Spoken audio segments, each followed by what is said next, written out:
Buenas noches. Mi nombre es Magali García y voy a presentar a nombre del equipo UMSA Missouri. Voy a presentar la parte que hoy queremos entregarles, que es la parte de innovaciones y respuestas autónomas a los cambios percibidos del clima en la región andina.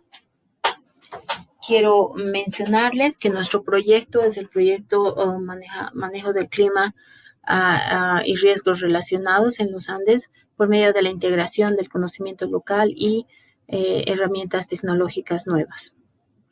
Bueno, en esta fase del proyecto nosotros pretendemos evaluar junto a los pequeños agricultores del altiplano boliviano, específicamente el altiplano paceño, pronósticos meteorológicos confiables, pero que estén basados tanto en el conocimiento local, en el pronóstico meteorológico y en modelos atmosféricos, de manera de apoyar a la búsqueda de mejores soluciones para la producción. En esta fase, para lograr estos objetivos, básicamente trabajamos en identificar y documentar las condiciones climáticas cambiantes, ya van a ver a qué nos referimos con esto, evaluar la necesidad y el uso de información meteorológica a la cual acceden mediante medios propuestos por el proyecto, y sobre la base de datos fiables, apoyar las estrategias de reducción de riesgos que autónomamente realizan los productores. Es importante, aunque muchos de ustedes conocen nuestra zona, que describamos nuestra área de trabajo.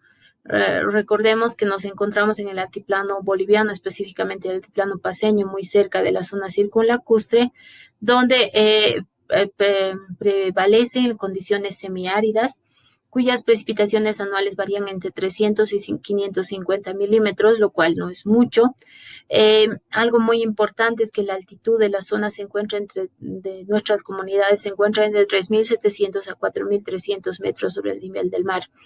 Este dato es muy importante, pues la altitud reduce en gran medida la capacidad de retención de calor del aire.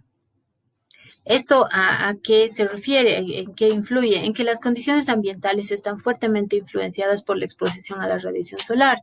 De esta manera, cuando no existe radiación solar, normalmente lo que va a pasar es que el aire, al ser muy transparente, retiene muy poco calor, y es por esta razón que las heladas son muy frecuentes, pues durante la noche, al no existir la fuente energética principal, se pierde muy rápidamente la energía y los cultivos están expuestos con mucha frecuencia a esto. Es por esta razón que una de las limitantes más importantes en la zona es el riesgo de heladas, con el cual las comunidades tienen uso frecuente. Además, las comunidades indígenas con las que trabajamos son comunidades que tienen larga data de manejo de la agricultura, por lo tanto, tienen mucha capacidad de adaptación. Fíjense que ellos lidian con este tipo de clima en forma permanente desde hace más de 2000 años, produciendo y adaptándose a nuevas condiciones dentro de un marco permanente de erraticidad y de condiciones extremas que no han cambiado sustancialmente a pesar de los nuevos cambios. Por otra parte, socialmente son comunidades cuyo liderazgo es rotativo. Por lo tanto, la organización es bastante cohesionada, y se puede trabajar con organización, pues los agricultores, los que quedan, participan muy activamente dentro de los proyectos. El proyecto básicamente realiza 3 tipos de investigación. La investigación básica, que en realidad no es tan básica, sino es aplicada, pero es sobre datos fundamentales, entonces esa es dirigida por los investigadores. Tenemos la investigación aplicada, que es coproducida entre los agricultores y los investigadores, y la investigación, que podríamos llamar la adaptativa autónoma, es la que la lleva principalmente el productor, que muchas veces nos pide apoyo, pero que en general es de su propia iniciativa, ¿no? El proyecto está basado en realizar la planificación e identificación conjunta, es decir, los estudios que se realizan no se realizan con fines genéricos, sino en función de las necesidades de los identificadas conjuntamente con los productores. En base a esta planificación conjunta, se realizan estudios atmosféricos con objetivos prácticos y aplicados, es decir, nosotros evaluamos las tendencias de los climáticas de manejo agroecosistémico, etcétera, que afecten y que puedan favorecer también a los productores. Y finalmente, planteamos la aplicación de herramientas que puedan apoyar a las limitaciones que hayamos identificado conjuntamente a través de la aplicación de herramientas locales y tecnológicamente integradas. Es importante que recordemos que los agricultores del altiplano, de las zonas de los Andes altos especialmente, toman decisiones en forma permanente, adaptándose a la cambiante realidad agroecosistémica. Es decir, para los productores, el cambio andinos, el cambio es parte de su realidad. Eso es algo muy interesante desde un punto de vista de la adaptación al cambio climático. En general, al presente, la cambiante realidad agroecosistémica incluye, entre otras, que existen diferentes tasas de cambio en las temperaturas que vamos a observar especialmente, pero en la temperatura mínima que, como les mencionaba antes, es la más limitante. También se percibe muy poco cambio en la cantidad total de precipitación. Sin embargo, se ha percibido una tendencia a la concentración de la precipitación y el retraso del inicio de la época de lluvias. Pero esto también podría tener sus tasas cambiantes. Finalmente, el agricultor de las zonas se encuentra permanentemente sometido a la variabilidad y a la volatilidad de los mercados. De esta manera responde rápidamente a estos cambios y por ello también tiene mucha capacidad de adaptación no solo al ecosistema, sino también al entorno socioeconómico.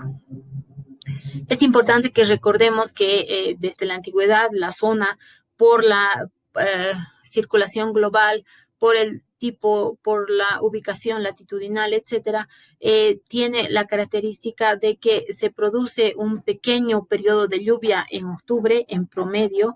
Este periodo de lluvia que estamos viendo acá, normalmente para los productores era la época en que se acumulaba humedad en el suelo, luego ellos sembraban y o antecitos o por cerca en función de lo que observaban previamente, y esta cantidad de agua era la que iba a ser útil para la emergencia de los cultivos y posteriormente esta época de lluvia se extendería hasta aproximadamente abril. Lo interesante en los Andes es que la temperatura mínima, como les mencionaba, es muy limitante, pero además que coincide la época de lluvias con la época libre de heladas precisamente, y esto hace que tengamos una ventana muy, muy clara en la que se puede llevar adelante los cultivos, pues pasándonos de esta ventana, aparte de que no existe precipitación, el riesgo de heladas es altísimo, ¿verdad? Entonces, los agricultores conocen muy bien esto y por tanto desarrollan sus actividades estrictamente en esta ventana, tomando decisiones en función de cómo se vaya comportando la precipitación. Ahora, el tema es de que, como lo habíamos mencionado, las temperaturas mínimas son las principales limitantes, aparte de la falta de agua, obviamente, pero las temperaturas mínimas son las que van a impedir prácticamente el cultivo fuera de la ventana que habíamos hablado. Es interesante que, aunque parece existir coincidencia en que las temperaturas ambientales tienen una tendencia ascendente aparentemente clara a partir de 1960, las tasas de cambio parecen variar, incluso mostrándose algunos meses en que no hay una ascendencia clara, especialmente la temperatura mínima. Entonces, eso les deseamos mostrarles. Hemos hecho una evaluación desde 1980, no hemos trabajado hacia atrás porque los datos no son muy confiables, pero a partir de 1980 se supone que el CENAMI de Bolivia ha hecho una buena limpieza de su base de datos. Entonces, podemos apreciar que a partir de 1980 hasta 2010, que es lo que está más claro y disponible con calidad, se puede apreciar de que hay una tendencia clara, significativa, estadísticamente altamente significativa, al ascenso en los meses de enero, febrero y diciembre, es decir, prácticamente la época más importante del cultivo, ¿no? Pero también se puede apreciar que existe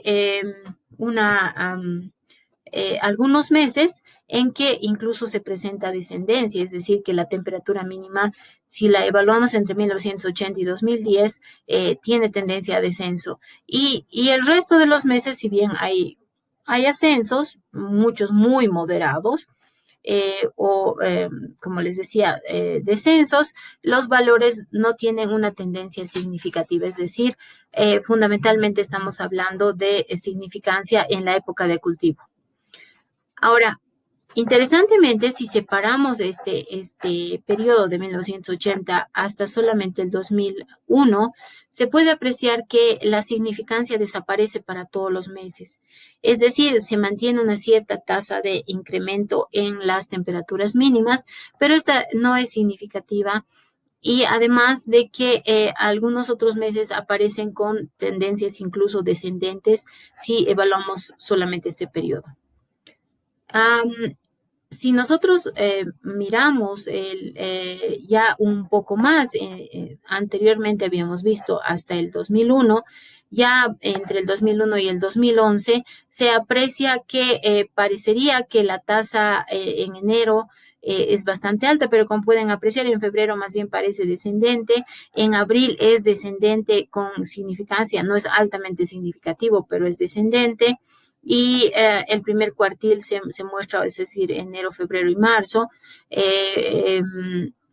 y abril, perdón, muestra una tendencia levemente significativa al descenso de las temperaturas medias.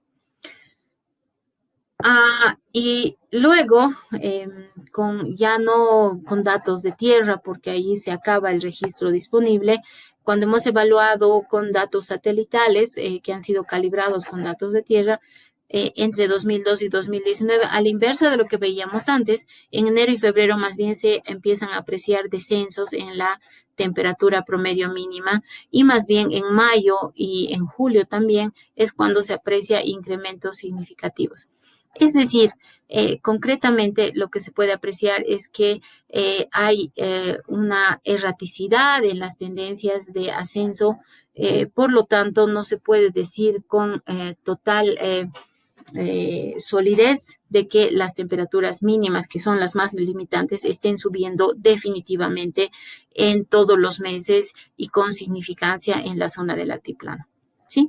En este mapa podemos apreciar ya un análisis espacial precisamente relacionado a la anterior tabla y claramente entre 2002 y 2019 no son los meses de enero, febrero y marzo, diciembre, enero y febrero que veíamos antes los significativos, sino más bien los significativos de ascenso se encuentran en el invierno entre mayo y julio.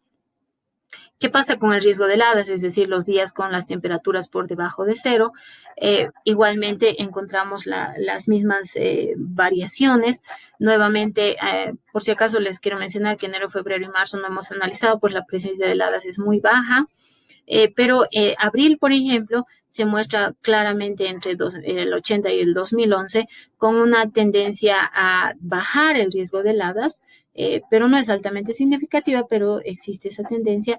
Y después no hay significancia en la reducción del riesgo de heladas.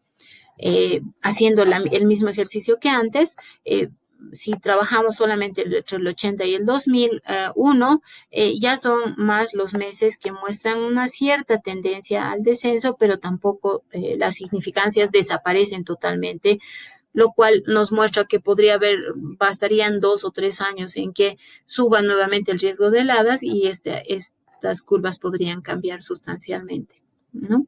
Y ya consolidando, especialmente entre 2002 y 2009, sí se aprecia una tendencia al descenso de los días con heladas, pero solo estaríamos hablando de alrededor de un día por año, lo cual no es altamente significativo. ¿Qué pasa con la precipitación? La precipitación, también trabajando desde 1980, hemos podido separar en dos partes, luego voy a mostrar por qué, cuál es la lógica para separar entre el 1980 y el 97 y el 98 y el 2014. Si recordamos, les mencioné que la precipitación no tenía cambio en sus términos anuales. Sin embargo, cuando comparamos la precipitación entre 1998 y 2014, menos la precipitación diaria de 1980 a 1997, si fueran unas poblaciones estadísticamente iguales, no debería haber anomalía y como ustedes pueden apreciar, por ejemplo, en los meses invernales, las diferencias deberían estar alrededor de cero. Sin embargo, esta es para Patacamaya, se puede apreciar que en los primeros meses hay hay bastante más precipitación si hablamos de los acumulados de cada 10 días. En los últimos años, hasta el 2014, y esto se mantiene hasta el 2017 aparentemente, pero los primeros meses del ciclo agrícola, es decir, octubre, noviembre, diciembre, más bien se puede apreciar descensos. Es decir, claro, este descenso es compensado por este ascenso y entonces en términos anuales no hay cambio. Sin embargo, ya estadísticamente hablando también, hemos podido confirmar que es estadísticamente significativa esta diferencia. Bien, entonces, como ustedes pueden apreciar, el agricultor andino se encuentra pues presionado por cambios que no son ni siquiera consistentes en sus tendencias. Suben, bajan, cambian, no se ve que haya mucha acumulación, no hay mucha significancia, pero al final el agricultor tiene que producir bajo estas condiciones. Una de las preguntas que nos hemos hecho últimamente es si todos estas tendencias que suben y bajan son solamente producto del cambio climático, considerando las condiciones especiales de los Andes altos. Y hemos revisado bastante literatura y hemos encontrado que últimamente se está definiendo que hay un proceso de circulación global que parecería englobar más todavía las tendencias de cambio en el mundo, especialmente en las zonas afectadas por el Pacífico, y es la oscilación decadal del Pacífico, que tiene una fase cálida y una fase alternadas, fases cálidas y fases frías. Estas son las negativas, estas son las positivas. Y como ustedes pueden apreciar, y a eso me refería, es que los cambios se han producido alrededor de 1980, alrededor de 1998 y alrededor del 2016. Entonces, los últimos cambios, ¿no? Entonces, hemos querido evaluar si hay variaciones o influencias sobre la acumulación de precipitación para la siembra.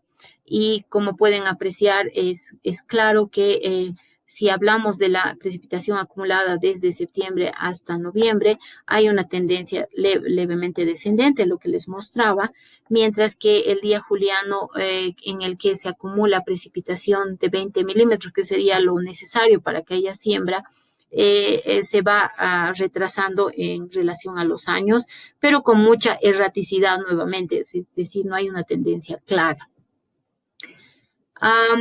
Más allá todavía, analizando las acumulaciones y las variaciones, parecería que el fenómeno del Niño está embebido dentro de la oscilación decadal del Pacífico, que es más grande que la que les acabo de mostrar. Entonces, lo que ha hecho, esta es una tesis de maestría que ha hecho nuestra ingeniera Caterine Rojas en Missouri, en la que una de las partes importantes ha evaluado muchas de las cosas de lo que han sido observadas por los agricultores, pero una de los factores que ha observado es la presencia de la oscilación decadal del Pacífico y su influencia.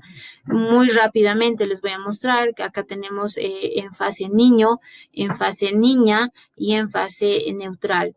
Y hablamos si es que ha ocurrido en la PDO positiva o en la negativa o en la PDO positiva, es decir, fase fría, fase cálida. Y como ustedes pueden apreciar, cuando los años niño han ocurrido en fase negativa, en fase fría, la cantidad de eventos muy secos parece no ser tan grande como la cantidad de eventos muy secos cuando la fase el niño está embebida dentro de la PDO positiva. Mientras que en los otros, esto durante los meses de diciembre, enero y febrero, que son los críticos para el cultivo, ¿no? Mientras que en los otros meses, en el restante del año, parecen ser similares. En el caso de la niña pasa más o menos lo opuesto en la fase negativa. Hay más eventos húmedos que en la fase positiva de la PDO, mostrándose que aparentemente la fase positiva de la PDO nos tendería a mostrar años más secos cuando ocurre ya sea el niño o la niña, mientras que en los años neutrales aparentemente el comportamiento es igual. Pero entonces, ¿qué podemos mencionar? Aparentemente no es solamente el cambio climático, no es solamente el calentamiento global el que influye, sino también podría estar influenciando una corriente mucho más grande y de más larga ciclicidad, como la oscilación de caudal del Pacífico. Y esto también podría estar influenciando en las temperaturas y en estas tendencias que observamos que son muy erráticas, pues recordemos que las heladas radiativas se producen fundamentalmente por la disminución de la humedad atmosférica y por la falta de nubosidad. Entonces, son condiciones complejas que son las que tienen que enfrentar los agricultores y entonces resulta que los agricultores al final del día, lo que tienen que hacer es aprovechar al máximo esta ventana, que es la única que es más o menos segura de que van a poder trabajar y producir, en la que también más o menos con cierta seguridad ha subido la temperatura y el riesgo de heladas es mínimo y que va a ocurrir cierta cantidad de precipitación segura. Es decir, por más que intentemos y pensemos que con el calentamiento global podría reducir el riesgo de heladas, esto aparentemente no está ocurriendo. Entonces, los agricultores parecen estar muy claros sobre esto. Nosotros hemos tenido que hacer muchos estudios al respecto, pero los agricultores ya lo tienen claro y entonces han ido modificando sustancialmente sus sistemas productivos, cambiando no necesariamente si lo vemos desde un punto de vista integral, de repente no para bien, pero sí adaptándose de acuerdo a todas las condiciones que van rodeando su sistema productivo. De pronto de un sistema productivo bastante diverso, con muchas especies rústicas e integrando animales y plantas, ha pasado a sistemas productivos menos diversos, más especializados, pero que además tienden a además integrar la tecnología y variedades mejoradas en su sistema, ¿no? Los factores que han intervenido para esto, obviamente, estamos los institucionales, los climáticos, los humanos, el tema de la migración que ha obligado a los que se quedaban a tomar decisiones integradas entre el clima y la realidad social y económica. Aquí tenemos algunos testimonios que nos explican lo que estamos hablando, ¿no? Por ejemplo, mencionan que en la época seca el calor es muy fuerte porque básicamente lo que pasa es que hay menos nubosidad y entonces el sol, obviamente la insolación aparentemente afecta con mayor fuerza, ¿no? Entonces, dice, hace 20 años las heladas eran muy fuertes, solo se podía sembrar papa amarga, quino y cañagua, pero al presente esto ha cambiado y entonces sí se puede introducir nuevas variedades, nuevas especies, etcétera, pero integradas dentro de su ecosistema. Entonces, en función de todo lo que hemos ido viendo, lo que nosotros percibimos es que aparte de las adaptaciones que llevan adelante los agricultores apoyadas por los proyectos, los agricultores responden, incluso si no hay proyectos, responden a los factores adversos que les influyen en esta balanza hacia lo negativo, un comportamiento climático más errático que de costumbre, la vulnerabilidad de mercados, como mencionaba Roberto el día de la inauguración, vulnerabilidad de mercados que no son subsidiados como en otras realidades, mucho contrabando, etcétera, con descompetencia desleal con la que tienen que lidiar, un problema social especialmente relacionado con la migración y con la aculturización, digamos, de los jóvenes, tratando de compensar esto a través de acciones de adaptación autónoma y de manejo agroecológico. Y es acá donde nosotros como proyecto intentamos apoyar con servicios especialmente climáticos, aunque al presente estamos trabajando también con investigación en suelos que esperamos pronto mostrarles resultados. ¿Y por qué estamos trabajando con esto? Porque cuando hemos hecho las evaluaciones con los agricultores de cuáles son los factores que más influyen en esta vulnerabilidad promedio, es claro que los aspectos económicos influyen fuertemente a pesar de toda la dedicación que realizan los agricultores a hacer un manejo agroecosistémico. Finalmente el tema económico va a afectar y es importante que tratemos de apoyar con servicios que van a reducir sus pérdidas económicas, el tema concreto del tema climático, para que puedan volver los agricultores a hacer un manejo agroecosistémico como ellos son especialistas en hacerlo, ¿no?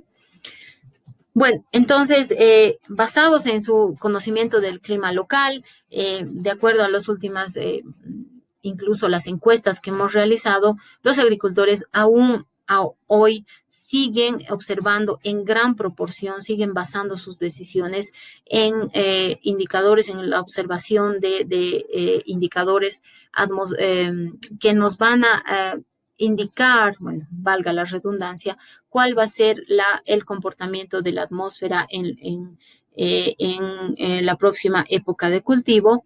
Y este conocimiento persiste, pero de alguna manera tiene problemas desde el punto de vista de que no está siendo validado iterativamente y desafortunadamente, a pesar de que muchos diagnósticos mencionan que debería apoyarse con sistemas de pronóstico, el uso de las previsiones meteorológicas no ha aumentado. Entonces, esto es precisamente lo que trabaja el proyecto y hemos encontrado la oportunidad para un sistema mixto en el que, utilizando las previsiones meteorológicas de corto plazo, nosotros apoyamos con las estaciones meteorológicas locales instaladas en conexión con la nube, de tal manera que podamos proveer de pronósticos a los agricultores que sean relativamente confiables. Esto lo hemos hecho a través de la utilización de la tecnología, porque los agricultores, a pesar de que mantienen la observación de sus indicadores, también están muy deseosos de recibir información tecnológicamente generada e incluso validarla ellos mismos localmente. Entonces, la idea de este sistema mixto es que nosotros compartamos los pronósticos meteorológicos y integremos las previsiones basadas en los conocimientos locales, ¿no? Hasta ahora lo que hemos visto es que el trabajo con el WhatsApp es muy popular, pero que los productores tienen cierta reticencia a compartir información, muy probablemente porque los productores tienen mucho respeto por el prestigio, entonces errores para ellos podría significar un descenso en su prestigio como productores, ¿no? Todo este proceso que hemos llevado adelante lo hemos llevado a través de un proceso iterativo que empieza por la motivación y sensibilización de la temática que estemos trabajando. Normalmente trabajamos mucho con clima, pero también trabajamos con adiciones para manejo de suelos, estamos trabajando con suelos, con nuevas variedades, etcétera. En el tema concreto de clima y en esta fase, esta motivación, sensibilización está muy relacionada a los conocimientos previos, pero a los que integramos con contenidos conceptuales y prácticos. Es decir, por ejemplo, los agricultores tienen una clara idea de lo que es el manejo probabilístico, pero nosotros hemos trabajado en la capacitación de la observación de, eh, de la comprensión de los pronósticos enviados. Entonces, porque los pronósticos incluyen temas como la probabilidad, incluyen temas como máximas mínimas, etcétera. Entonces, esa integración la logramos a través de incrementar las habilidades de los productores con experimentos que luego lleven a una reflexión, una evaluación y volvamos a llevar adelante este ciclo iterativo. Los procesos que han facilitado esta adquisición de conocimiento son los encuentros de intercambio, los días de campo, etcétera. Pero hacia dónde nos vamos en esta presentación es fundamentalmente a la aplicación autónoma de este conocimiento. Es decir, nuestro objetivo no es solamente hacer o que se lleven modificaciones o adaptaciones guiadas por los técnicos, sino que se fomente la aplicación autónoma del conocimiento generado, ¿no? Entonces, precisamente eso es lo que les queremos mostrar, que los productores con los que trabajamos, especialmente los productores innovadores, claramente han asimilado muchas de estas experiencias que han ido logrando en los procesos de intercambio con otros agricultores o de capacitación que se ha hecho con los mismos técnicos del proyecto. Por ejemplo, es muy interesante que en Humala, el señor Gualberto Colbert, que es un agricultor innovador, muy interesantemente dice: he visto que los hermanos de Ancoraimes tienen un sistema de riego por aspersión y entonces he adaptado con materiales de plomería y pernos para tener riego aquí en Humala. Pero interesantemente él dice: me ha ayudado en la época de siembra, porque mucho se pierden las lluvias y en floración, pero no es que establece un sistema de riego permanente, pues no existe mucha disponibilidad de agua y además de que luego viene la precipitación y en general viene bastante bien distribuida, digámoslo así. Por otra parte, en Ancoraimes, es muy interesante que ahora están tratando de producir, es decir, aprovechar al máximo la ventaja que trae el cambio climático, es decir, el calentamiento global, de subir la temperatura en esa ventana que hemos hablado. Entonces, gracias a eso y con el riego, ellos los agricultores lo que están haciendo es tratar de hacer 2 cultivos en la misma campaña y luego, cae la helada y ya no se puede hacer nada más. Entonces, han trabajado con la capacitación del proyecto para instalar bombas caseras y así primero trabajar contra el riesgo de heladas en el pleno ciclo del cultivo, pero además favorecer la producción de 2 cultivos, 2 cosechas en una sola gestión. Algo también muy interesante que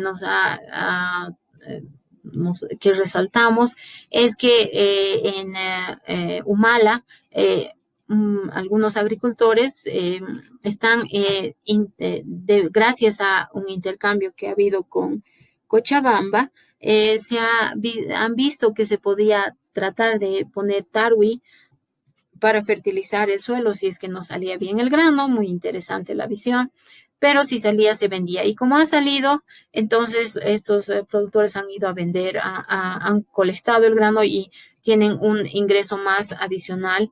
O, por ejemplo, la introducción de zanahoria en terrenos áridos de Humala, pues estas zonas eran lecheras, pero ha caído el precio de la leche hace unos 2 años aproximadamente y ellos han reaccionado muy rápidamente, han aprovechado las ventajas nuevamente de esta ventana de cultivo que es más caliente efectivamente y producen zanahoria activamente porque han visto que en zonas cercanas, en Vizcachani, en Mantecani o hacia Oruro, existe una gran producción de zanahoria que es factible y entonces ellos han introducido.